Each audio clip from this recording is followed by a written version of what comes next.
भद्रक जिला तिहिड़ी KSR club आनुकूल्य आयोजक कृष्णेश्वर युवक संघ आयोजक विपद बंधु सेवा संगठन अमरपुर पश्चिम पड़ियाठारे सोमवार प्रथम कोल्ह प्रीमियर लीग क्रिकेट टूर्नामेंट उद्घाटित हो जाइछि।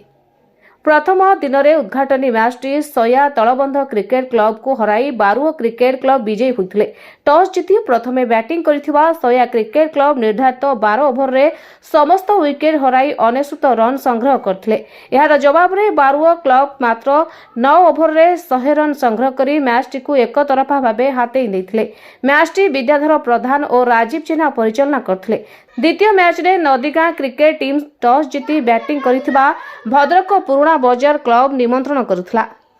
निर्धारित 12 ओभर रे समस्त विकेट हराई 124 रन संग्रह करिबारे सक्षम होइतला। यार पीछा करी नदीगां क्रिकेट क्लब 11 ओभर रे 126 रन करी विजेता घोषित होइतले। ଏହି ମ୍ୟାଚଟି ମଧୁସୂଦନ ବିଶ୍ୱାଳ ମିନକେତନ ପରିଡ଼ା ଅମ୍ପାୟାର ଭାବେ ମ୍ୟାଚ୍ ପରିଚାଳନା ସହଯୋଗ କରିଥିଲେ। ଉଦ୍ଘାଟନୀ ଉତ୍ସବରେ ବାଲେଡ ଫାର୍ମର ପ୍ରୋପାଇଟର ଯୋଗଦେଇ ଆନୁଷ୍ଠାନିକ ଭାବେ ଟୁର୍ଣ୍ଣାମେଣ୍ଟକୁ ଉଦ୍ଘାଟନ କରିଥିଲେ।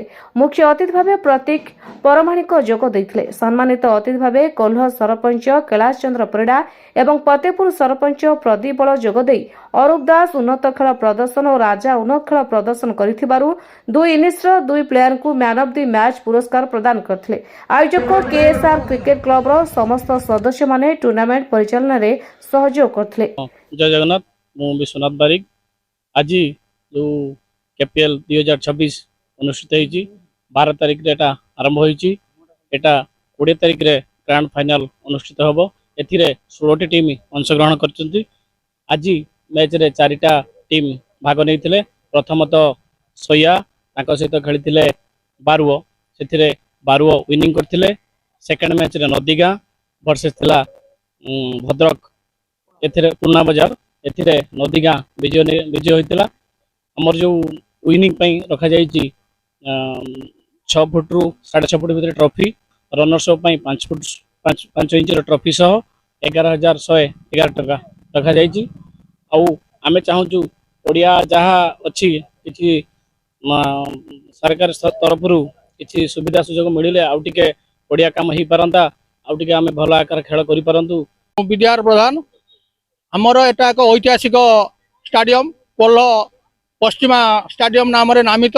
एठी प्रत्येक वर्ष कोल्ह प्रीमियर लीग टूर्नामेंट आरंभ करा जाए। एथिरे बहु दर्शक एवं बहु टीम मध्य भाग नै थांती। 10-20 टीम भाग नै थांती। ए जो केपीएल सीजन 2 12 तारिख रे आरंभ करा जाईछि। एथिरे उद्यापनी 20 तारिख करा जिवो।